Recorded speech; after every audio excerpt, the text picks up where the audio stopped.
Halo semua teman-teman, selamat malam. Jumpa lagi bersama dengan Om Ben dalam acara dengan Om Ben yang dari Komunitas VPC. Pada hari ini kita akan membahas seputar apa yang terjadi dalam IHSG kita, view beberapa saham dan apa yang dapat kita pelajari dari kejadian-kejadian selama minggu yang lalu ya. Oke, sebelumnya seperti biasa teman-teman jangan lupa join dari Telegram PPC dari para pencari cuan ya. Telegramnya ada di link ini para pencari cuan. Kemudian untuk Instagram jangan lupa kalian follow di komunitas CPC.saham dan juga untuk YouTube ini terus support teman-teman untuk like, subscribe, share dan bagikan teman-teman yang lain ya supaya semuanya dapat belajar bersama, kita dapat saling membangun, saling bisa belajar dan berkembang dari YouTube ini ya. Oke, nah seperti biasa, Om Ben selalu memberikan hati-hati ada akun palsu karena waspadai penipuannya ya, di mana ini adalah akun yang palsu. Teman-teman perhatikan dari linknya adalah para pencari cuan satu, ini adalah akun yang palsu ya teman-teman. Dan kemudian juga di akun yang palsu ini mereka mengadakan program investasi, di mana Om Ben dan BPC tidak pernah melakukan program investasi tersebut ya. Dan juga di grup ini kalian tidak akan bisa chatting karena grup ini grup satu arah. Jadi grup yang aneh ya teman-teman, hati-hati sekali. Jadi pastikan kalian join ke PPC yang asli di para pencari cuan. Eh, ini linknya bisa kalian catat para pencari cuan ya. Dan juga di detail dari Telegram ini ada channel dari PPC ya, channel YouTube-nya Open sertakan di sini ya. Kemudian yang paling penting adalah kita tidak pernah menawarkan investasi, tanam modal, tanam uang, maupun dan lain sebagainya. Dan saya tidak pernah direct message ya, menjawab dari member-member yang barusan bergabung dalam PPC. Jadi hati-hati sekali kalau ada yang chatting kalian, tiba-tiba itu pasti bukan saya ya. Oke, nah pada hari ini, oh ya sebelumnya teman-teman, mengucapkan selamat ulang tahun kepada Indonesia, Hari Kemerdekaan ya. Semoga di hari kemerdekaan ini kita terus bisa berkembang, negara kita menjadi negara yang maju, negara yang semakin uh, berkembang ke arah yang lebih baik, seperti itu ya. Oke, nah pada saat ini Om Ben akan bahas mengenai IHSG. Ya, ini Om Ben akan perlihatkan chart dari IHSG, ya, chart dari IHSG ya. Jadi terlihat di sini bahwa IHSG telah berhasil rally ya teman-teman. Jadi berhasil rally ini terlihat naik dengan luar biasa selama seminggu ini ya. Seminggu ini tidak ada koreksi sama sekali, luar biasa sekali. IHSG digenjot naik ke atas seperti itu ya. Jadi view saya buat IHSG tetap sama, di mana IHSG ini selama berada di 5.100 ini ya, 5.135, 5.130, selama berada di atas ini IHSG berpotensi terus rally. Jadi teman-teman perlu mengerti bahwa eh, kita harus beradaptasi dengan apa yang terjadi di bursa kita. Jadi kalau kita lihat IHSG waktu di sini memang terlihat masih meragukan ya, takutnya membentuk double top dan lain sebagainya, tapi ternyata bandar berganda lain, asing berganda lain, di mana dijebol ke atas dengan luar biasa. Jadi kita harus tidak boleh terus berpaku kepada mindset kita bahwa IHSG kita menantikan kejatuhan IHSG lagi seperti itu. Tapi kalau dari chart yang ada untuk view sekarang bahwa IHSG ini memang mengalami penguatan yang luar biasa sekali selama berada di atas 5.130. Jadi seperti itu. Jadi IHSG akan berpotensi untuk menguji sekali lagi di supportnya ini, kemudian untuk melanjutkan penguatan. Seperti itu ya. Itu view saya untuk bertahap karena uh, IHSG ini market ini sangat dinamis sekali dan terlihat saya tunjukkan ke untuk bursa dari Amerika juga seperti itu, di mana terlihat bursa Amerika ini berhasil melewati dari titik ini ya resistnya ya dan bermain di area baru seperti itu dan terlihat memang berpotensi untuk sideways di area ini ya seperti itu. Jadi menurut saya kita harus terus tetap beradaptasi ya, adaptif dengan perubahan-perubahan yang terjadi dari bursa kita seperti itu.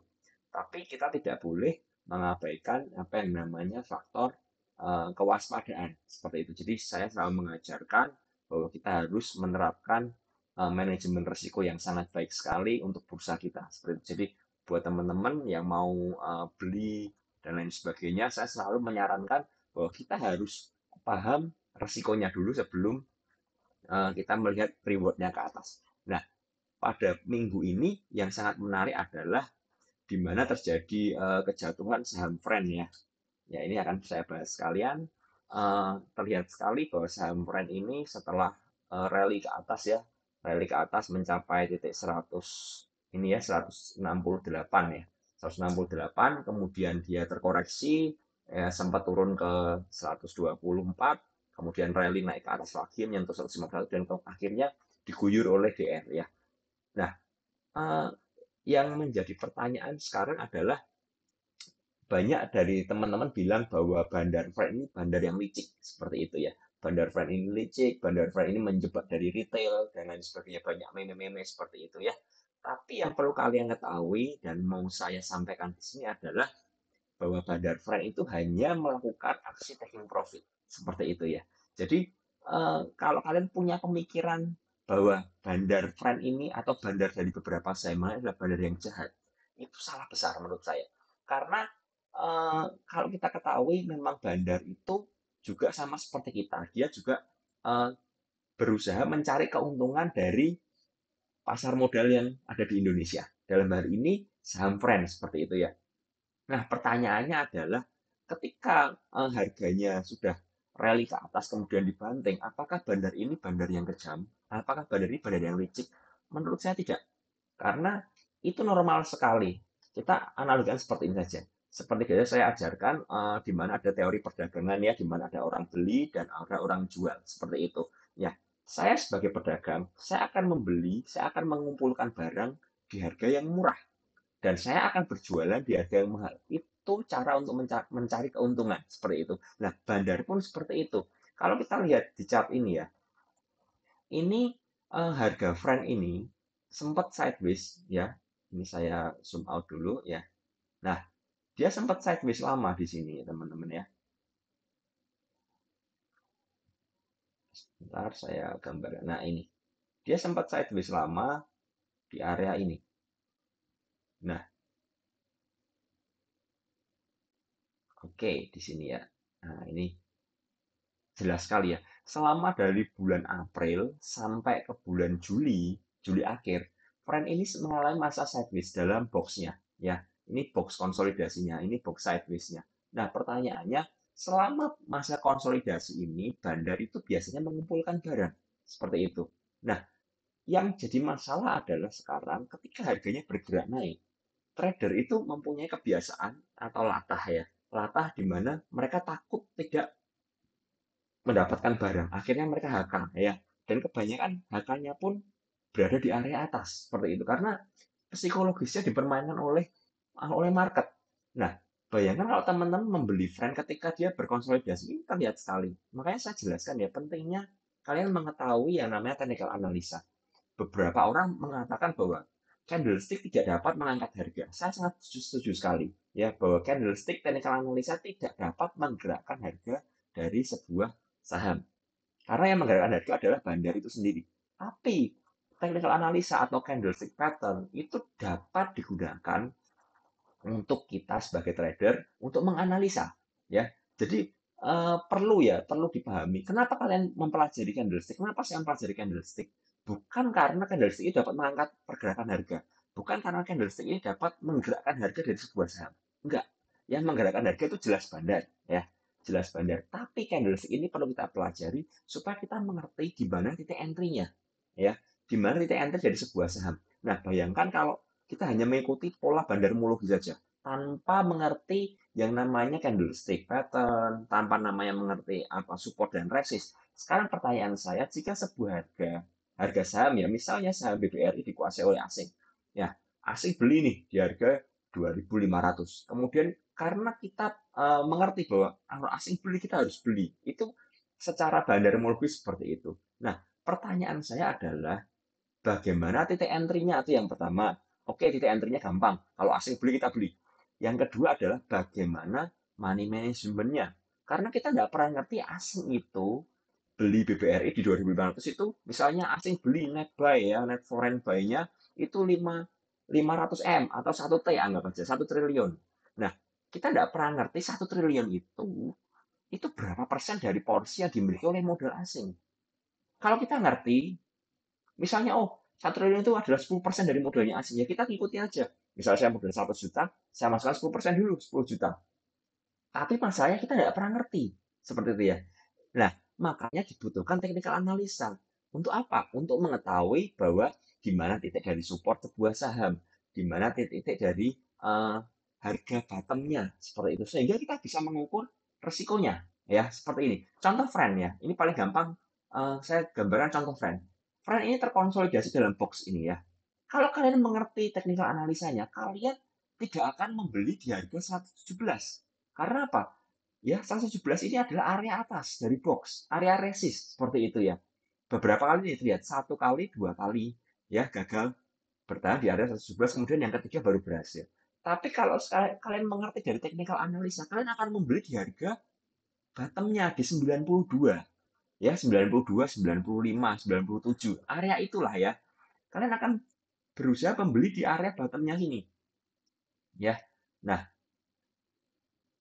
kalian akan berusaha beli di area bottomnya. Tapi kalau kalian tidak pernah mengerti dari technical analisa, kalian tidak pernah mengerti pemahaman tentang support dan resist, kalian akan tidak ngerti belinya kapan. Kalau asing beli, saya beli. Nah, permasalahannya adalah berapa persen porsi dan lain sebagainya. Manajemen resikonya kalian nggak bisa ngukur. Tapi ketika ada support dan resist, ya terlihat ini ada boxnya di sini ya. Misalnya saya mau beli di harga 97, ya saya mengerti bahwa supportnya friend adalah 92. Ya, terlihat friend 92 supportnya ya ini ya. Ini ada garisan Fibonacci juga di 92. Nah, kalau saya beli harga 97, maka saya bisa mengukur risikonya. Oh, supportnya di 92. Titik cut loss saya berarti mungkin di area 90 ya. Saya beli 97 mungkin 20% porsi dulu. Nanti 95 saya akan membeli lagi 30% porsi. Nanti 92 saya akan membeli lagi 30% porsi sehingga saya mendapatkan average yang terbaik dan saya bisa mengukur, oh, kalau saya cut loss di harga 90, maka average saya yang dapat saya terima, risiko yang dapat saya terima adalah di harga 94 atau 95. Jadi risk saya hanya sekitar 5-6%. Ini kita bisa mengukur ketika kita menguasai yang namanya technical analisa. Jadi sekali lagi teman-teman di sini saya tidak mau mendebat ada YouTuber, ada orang lain yang mendebat bahwa candlestick tidak dapat menggerakkan harga, percuma belajar candlestick dan lain sebagainya. Menurut saya pribadi saya mempelajari bandarmologi, saya mempelajari technical analisa, saya mempelajari fundamental.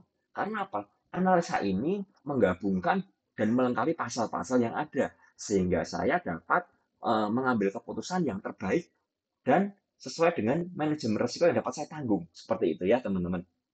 Jadi sekali lagi, kalau kalian mengerti teknik analisa ini, ya kalian tidak mungkin membeli friend di harga 151 ke atas. Akan sangat konyol sekali karena kalian mengerti bahwa ini adalah area resist ya.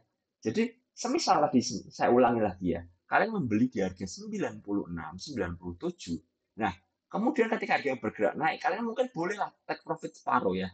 Wah, ini kalian takut bahwa friend ini gagal break lagi ya di 117, kalian take profit separuh.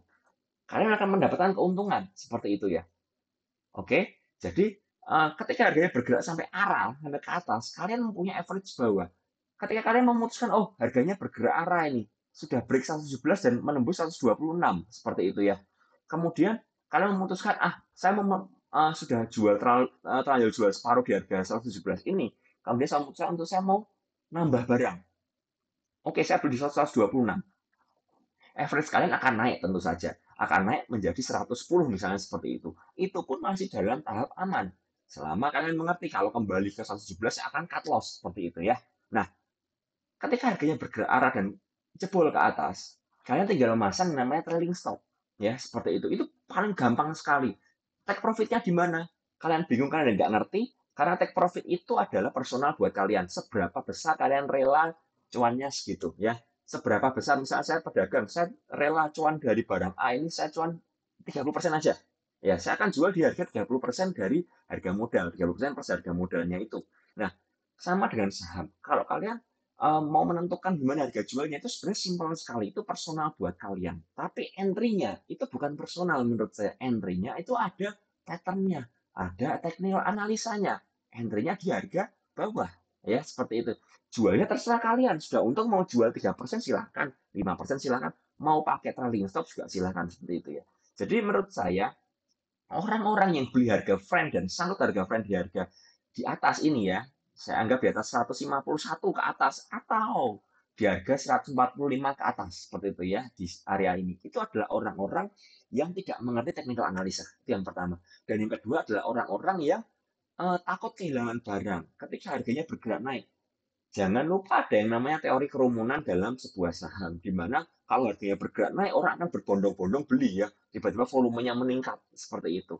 Prinsipnya adalah, yang perlu kalian ketahui, prinsipnya ketika bandar mengumpulkan harga, itu seperti ini.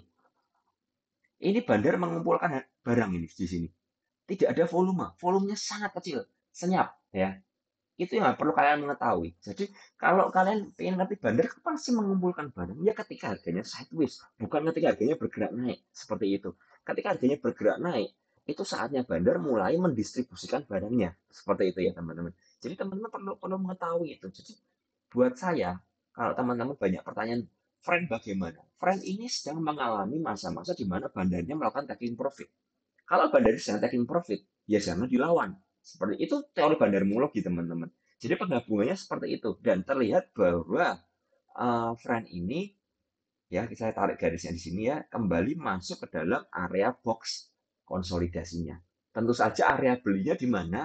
Menurut saya area belinya adalah kalian cari bisa mulai pantau ketika harganya mendekati harga 100. Seperti itu ya. Karena angka 100 atau angka bulat adalah angka support psikologis, biasanya seperti itu. Angka-angka psikologis 100, 150, 200 seperti itu ya. Jadi di mana kalian mulai pantau di harga 100 sampai 92. Kalau harganya jebol dari 92, maka friend abaikan saja.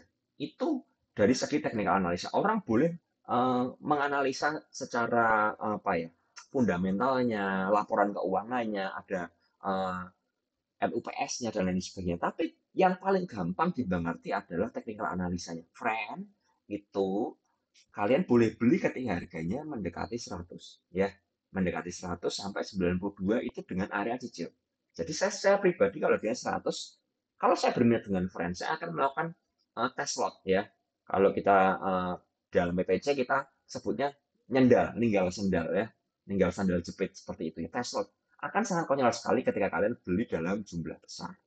Secara teknikal juga, friend ini mengalami terlihat double top ya di sini teman-teman ya. Double top ini sudah jebol dari neckline-nya ya di 126 dan terkonfirmasi double top ya. Jadi penurunannya adalah di area sini 100 ini. Jadi buat teman-teman yang sangkut friend, kalian harus mengerti. Kenapa kalian sangkut friend? Karena harus mengkoreksi diri. Karena kalian tidak mengerti di mana area buy-nya. Ya, saya selalu sarankan area buy itu dibeli di area support dan jual di area resist. Ini adalah area supportnya. Ya, ini adalah box konsolidasi dari friend. Jadi teman-teman, friend itu bandarnya sedang taking profit. Saran saya, kalau bandar sedang taking profit ya jangan beli seperti itu ya. Kalian tunggu bandarnya selesai jualan, ya selesai jualan baru kalian beli. Itu saham friend ya seperti itu. Jadi buat teman-teman yang terjebak di saham friend, saran saya semoga kalian tidak melakukan pembelian dalam jumlah besar di area resist ya seperti itu ya. Kalau kalian melakukan pembelian di area resist, maka dengan berhati-hati mungkin kalian harus cut loss seperti itu ya. Karena kenaikannya juga belum tentu bisa melewati 126.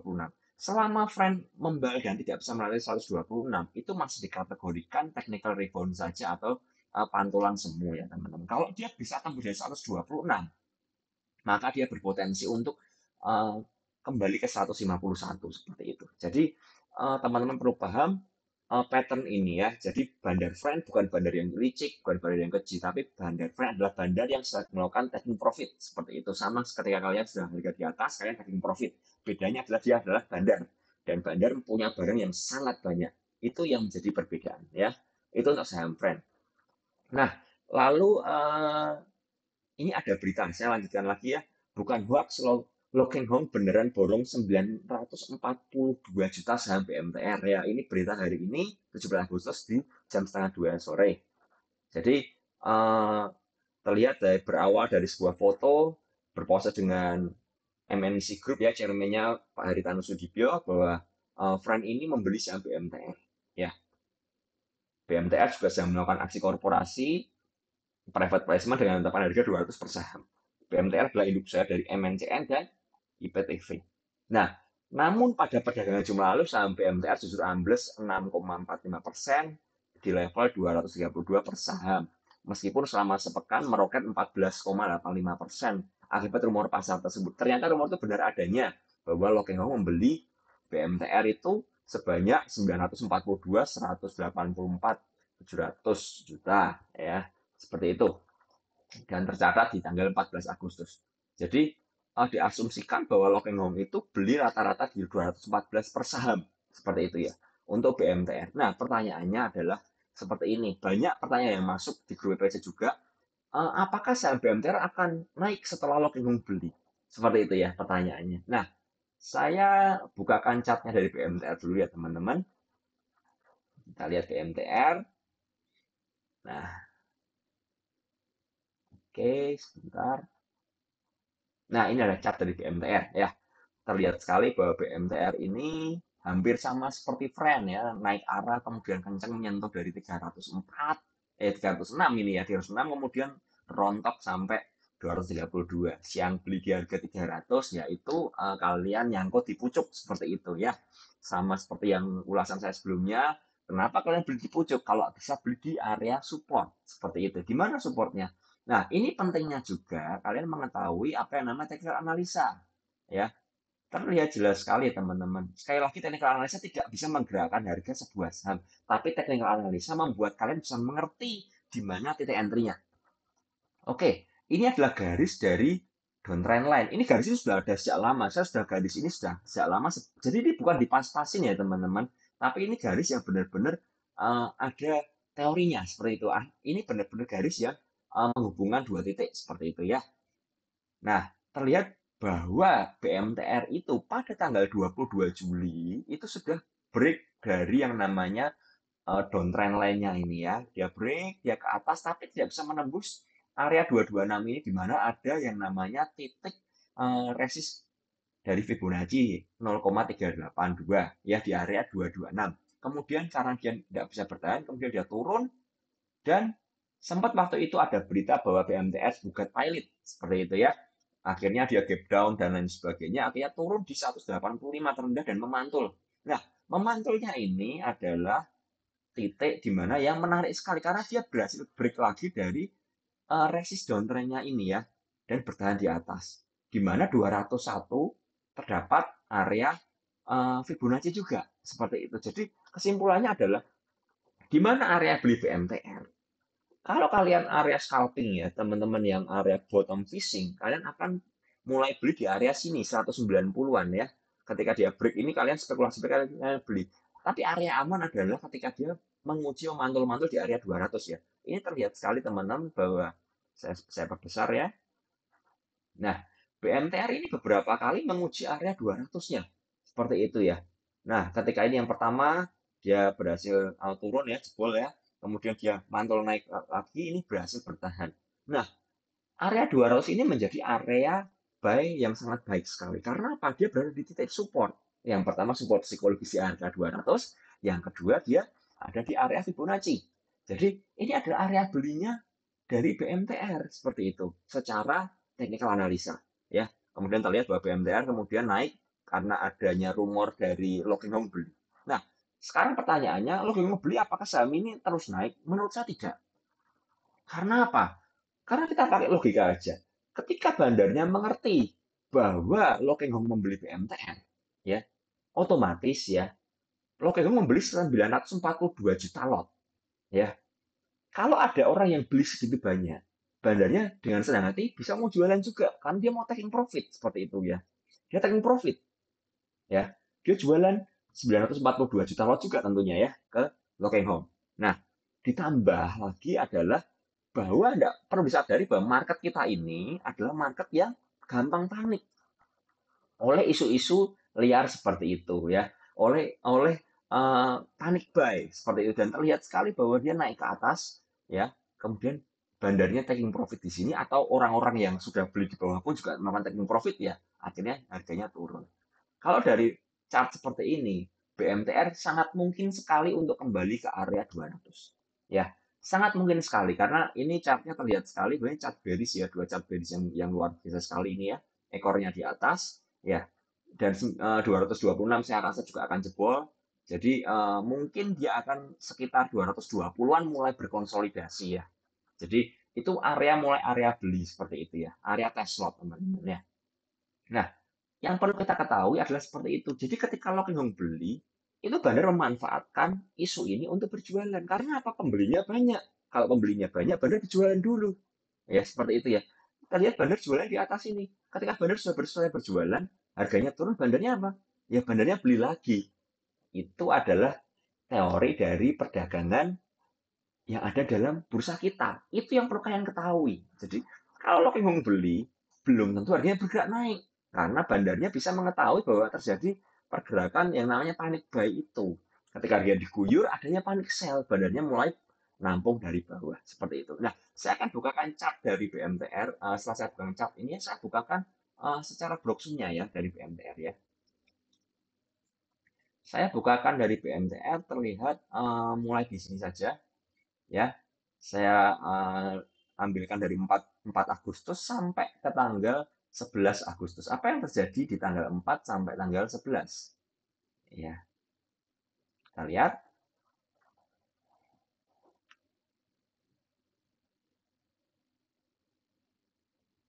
Nah, ini yang terjadi bahwa ada broker RO dan broker DH yang melakukan pembelian di average-nya 200, teman-teman. Ini yang perlu kalian mengetahui ya. Jadi ketika ada broker yang mengumpulkan RO ini siapa juga kita nggak ngerti, tapi dia mengumpulkan di harga 200 sebanyak 10,6 miliar, di mana penjualnya ZP, dia berjualan 13M di harga 200 juga, seperti itu ya. Jadi kalau kalian beli di harga 200, kalian harus ngerti siapa pembeli terbesar dalam sebuah saham ya. Kalian bisa lihat di broker summary, kalau kalian penasaran siapa yang beli paling banyak sih, oh ternyata RO di harga 200. Nah, kalau kalian menjadi trader yang bijaksana, kalian akan ikutan beli di mana bandarnya atau brokernya yang terbesar itu mengumpulkan barang di harga 200. Seperti itu ya teman-teman. Kalau kalian beli di harga 200 kan jelas aman ya. Area sini aman. Dan ini kita lihat lagi ya teman-teman. Saya bukakan lagi kelanjutannya.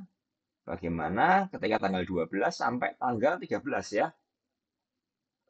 Saya bukakan di tanggal 12.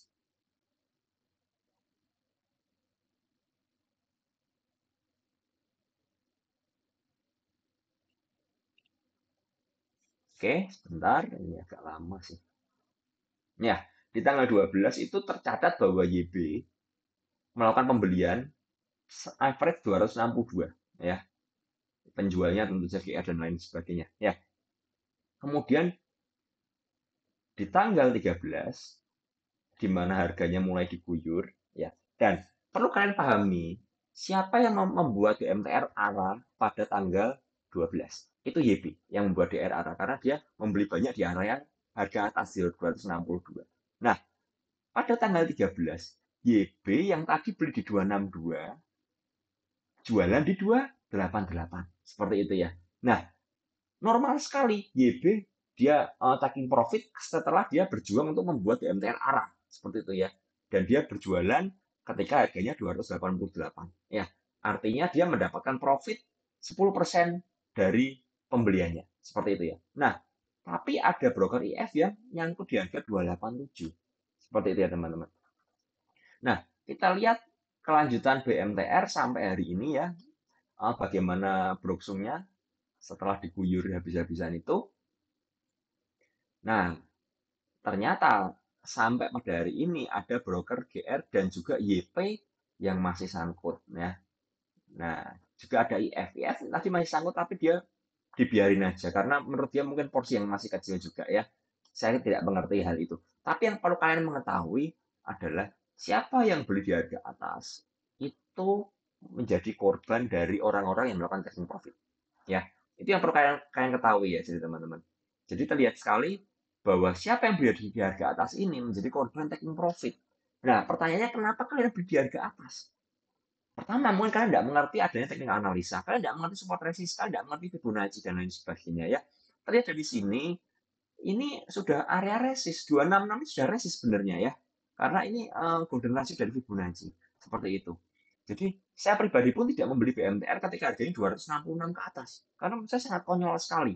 Kalau kalian mau beli, kalian mau coba silahkan. Ya, fast trade aja. Beli, kemudian jual. Selesai. Ya, fast trade. Tapi untuk di hold dan sampai sekarang belum cut loss, itu menjadi hal yang menurut saya dipertanyakan ketika kalian tidak mengerti yang namanya money management, pembelian dengan porsi dan lain sebagainya. Alias kalian sangkut tanpa planning. Seperti itu ya. Jadi sama seperti friend, BMTR itu juga bandarnya melakukan taking profit. Nah, kalau lo Hong beli, itu jangan lupa bahwa lo Hong itu beli untuk jangka panjang, ya.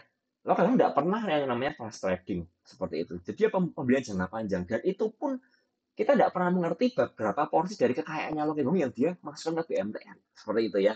Jadi bisa aja nanti kalau BMTR dibawa ke turun ya 180, lo Hong beli lagi, bisa saja seperti itu ya. Karena dia adalah seorang investor. Nah, kalau kalian mau ngikuti Lo Keng Hong, ya ikuti dengan pola investor. Jangan ikuti setelah kalian beli, oh Lo Keng Hong beli nih, gue beli ya, biar ke 246 misalnya. Kemudian dibanting, kalian bingung, kok harganya dibanting ya? Ya normal sekali, karena ada bandar melakukan taking profit, seperti itu ya. Kalau kalian mau jadi Lo Keng Hong, ya kalian harus ngerti area belinya di mana. Lo Keng Hong diperkirakan dia area beli 214. Wow, masih bawah sekali, masih di area sini teman-teman. Kalau kalian mau ikut Lo Keng Hong tapi beli di area sini ya jadi pertanyaan juga. Kalian ikut siapa sebenarnya ya? Seperti itu. Jadi menurut saya sama. Saya ingin pada hari ini saya hanya menjelaskan analogi aja supaya kalian mengerti bahwa tidak tidak membeli dengan sembarangan lagi. Seperti itu ya. Satu lagi yang perlu mau saya ajarkan adalah bahwa kalian perlu mengerti sebentar ya bahwa kalau kemarin kalian ada sangkut di saham Toys ya teman-teman ya, ada sangkut di saham Toys, kalian perlu mengerti bahwa ada yang namanya pola. Ya, saya kirimkan dulu di RTI ya ini.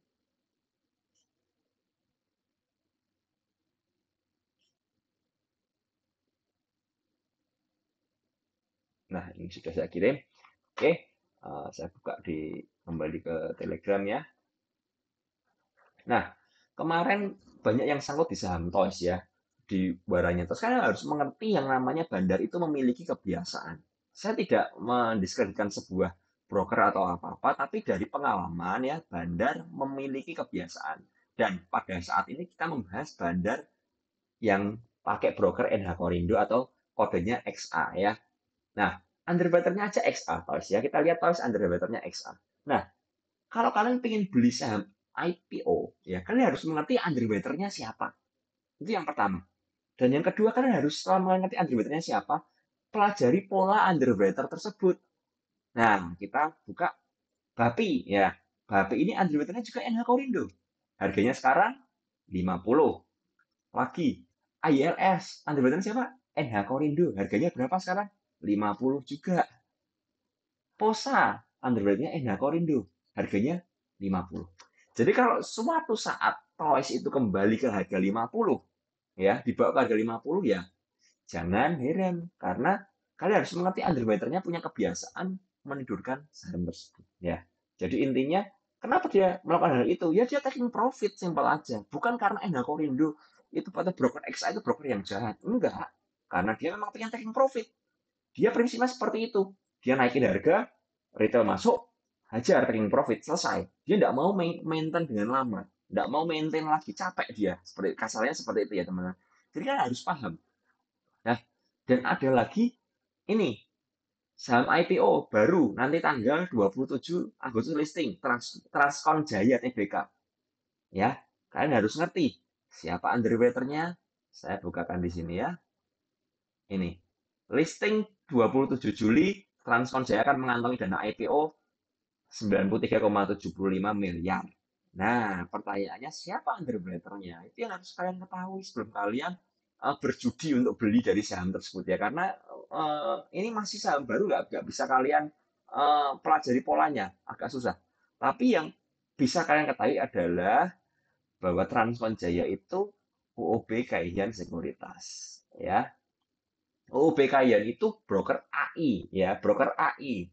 Nah, kalian harus paham broker AI itu mainnya gimana ketika IPO ya. Kalian bisa lihatlah chartnya beberapa saham yang dibrokeri oleh AI. Contohnya saham IS ya.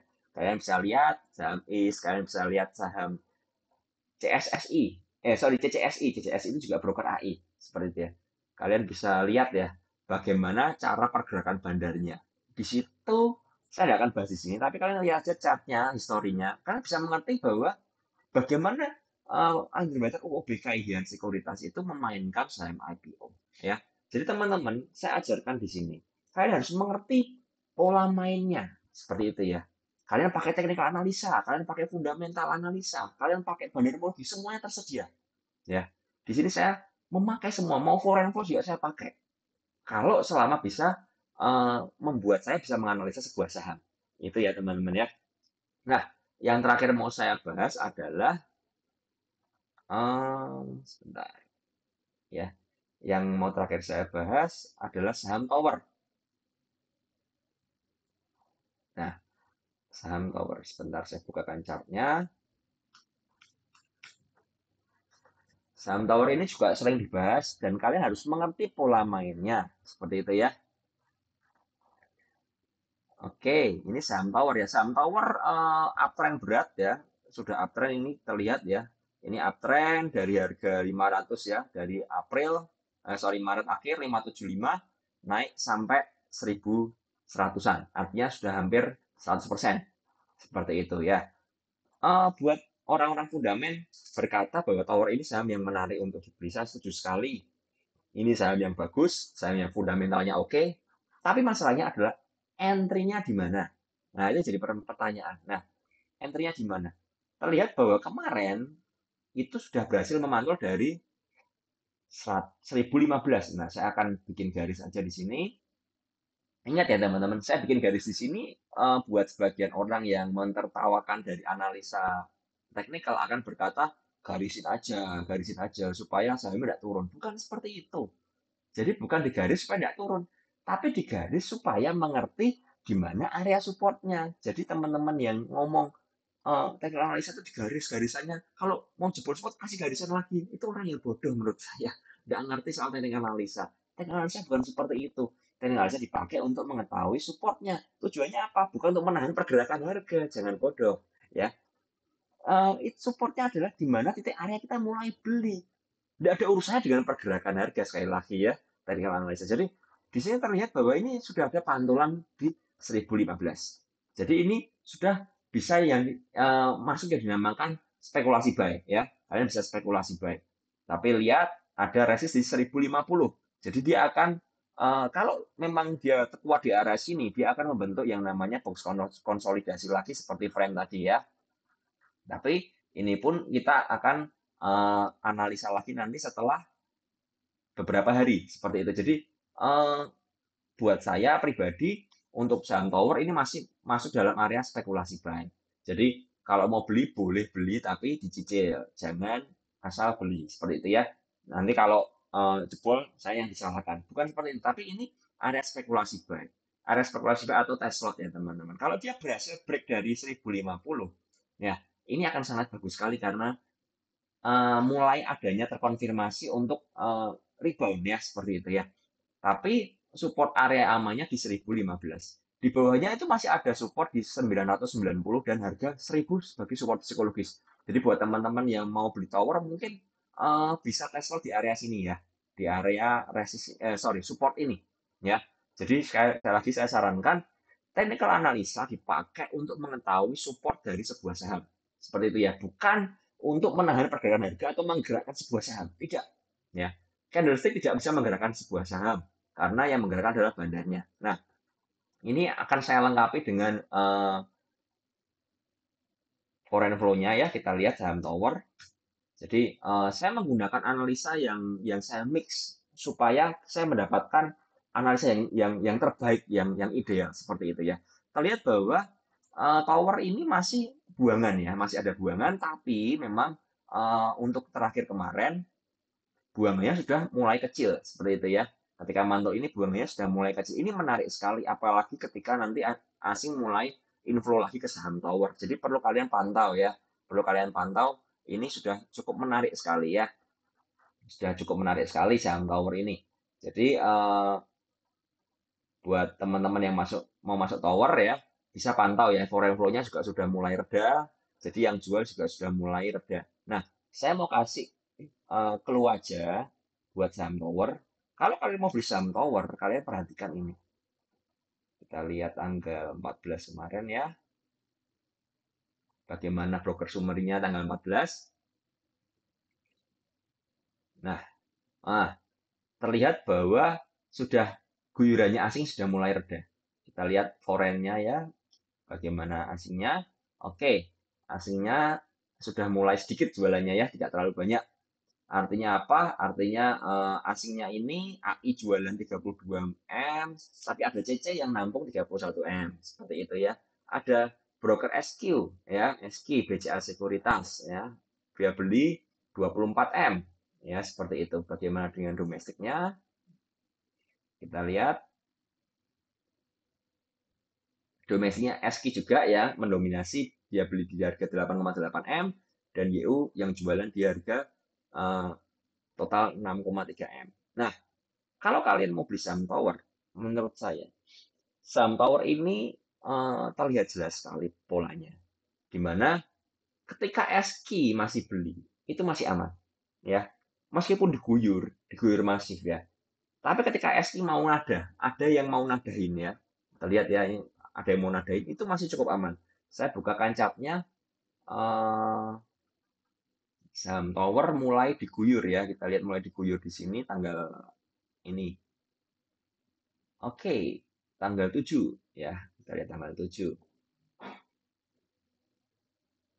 Tanggal 7 kita lihat broker summary-nya.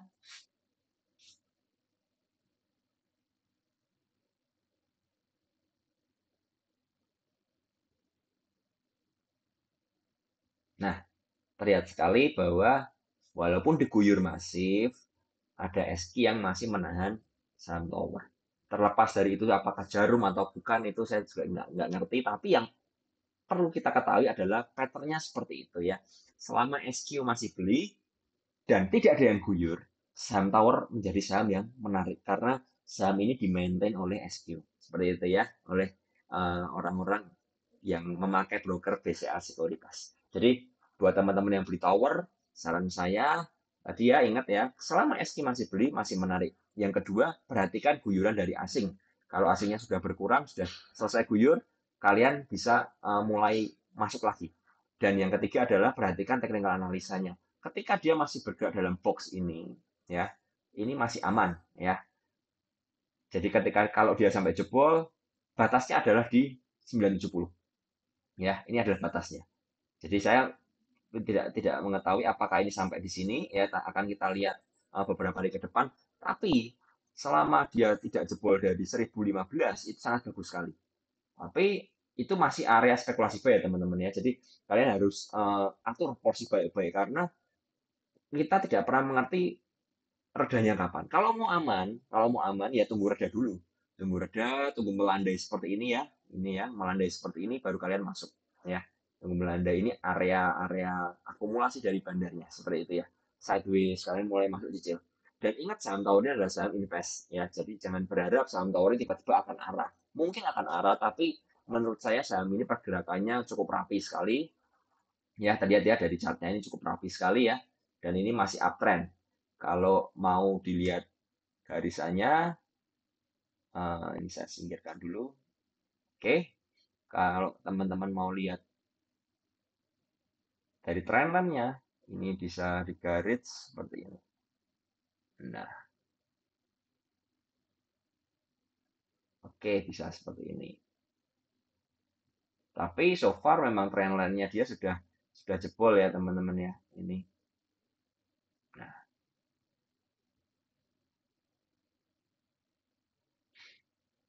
ops, belum bergaris. Ya, jadi memang saham tower ini terlalu tajam kenaikannya. Di sini dia sudah jebol. Nah, sebenarnya ya teman-teman, buat orang-orang yang membeli tower dari bawah dan mengikuti area ini, ketika area jebol ini dia sudah mulai waspada. Karena apa? Karena sudah mulai sideways, tidak sesuai dengan garisnya ini ya, garis ke atasnya ini. Seperti itu. Jadi eh, untuk memahami sebuah teknik analisa itu penting buat teman-teman. Karena apa? Kalau kalian tidak mengerti teknik analisa, kalian tidak akan pernah mengerti area supportnya di mana, area belinya itu di mana sih sebenarnya. Seperti itu ya. Jadi saran saya, kalian pelajari teknik analisa itu penting sekali buat kita ya. Nah, terakhir yang mau saya jelaskan lagi, sebelum saya tutup video ini, adalah bahwa teman-teman itu perlu mengetahui bahwa kesuksesan dari sebuah trading itu ada yang namanya proses ya. Jadi buat teman-teman yang baru trading yang pingin tiba-tiba pingin cepat kaya, itu saya bilang di trading tidak seperti itu ya. Itu namanya judi. Kalau pengen cepat kaya ya kalian judi aja. Judi bisa di saham juga. Beli aja saham-saham misalnya buaran, misalnya apa yang pergerakannya liar. Itu kalian bisa judi di situ ya. Tapi untuk kalian bisa sukses dalam dunia trading, kalian itu namanya kalian belajar ya, bekerja keras, disiplin, ya, mengalami kegagalan, pengorbanan waktu, pengorbanan tenaga, dan tekun berjuang. Kalian akan bisa menjadi sukses. Seperti itu ya. Ini jangan punya mental kasino ya, seperti itu ya. Jangan punya mental kasino di dunia saham. Dan kalian butuh komunitas. Kalau kalian tidak punya komunitas yang baik di dunia saham, saya sarankan kalian bisa join ke PPC ya, seperti itu ya. Kalian bisa join di PPC, kalian bisa di sini kita punya komunitas yang sehat ya. Ini kalian bisa join di telegramnya PPC ini ya, di telegram ini ya. Kalian bisa join, ini linknya, para pencari cuan kalian bisa masuk ke sini, kalian bisa belajar bareng di sini juga. Nah di sini pun kita bisa berdiskusi ya, berdiskusi antar member dan dengan saya juga. Seperti itu. Kalau kalian ingin lebih intens lagi, ini ada paket membership dari PPC yang untuk intens, di mana kita bisa belajar bareng, di mana di situ ada grupnya, ada grup untuk ngobrol, ada grup untuk diskusi, ada untuk booth dan lain sebagainya. Kalian bisa kontak ya, kontak dari ini Cang Cimentong atau Adita 13P ya. Ingat PPC hanya menerima pembayaran dengan rekening BCA saja ini ya, tidak menerima BCA virtual account. Hati-hati ya teman-teman ya, akun virtual account dari rekening itu berbahaya sekali ya. Nah, ini jelas sekali. Ini saya bukakan sedikit. Nah, ini banyak teman-teman ya. Kita bisa share di sini ya, kita bisa belajar, ada saling tukar pendapat, ada teman-teman fundamental yang membagikan ya. Itu Ali dan lain sebagainya, ada diskusi-diskusi setiap harinya dan luar biasa sekali bahwa teman-teman yang ada di PPC ini sangat mau untuk belajar ya, seperti itu ya. Oke, demikian video pada hari ini. Saya berharap video ini berguna ya buat teman-teman. Mengerti apa yang dilakukan oleh Bandar, jangan lupa kalian like, subscribe ya video ini, uh, share ke teman-teman yang lain ya. Jangan lupa juga untuk follow ya dan bergabung ke Telegram para pencari cuan ya, juga Instagram dan lain sebagainya. Oke.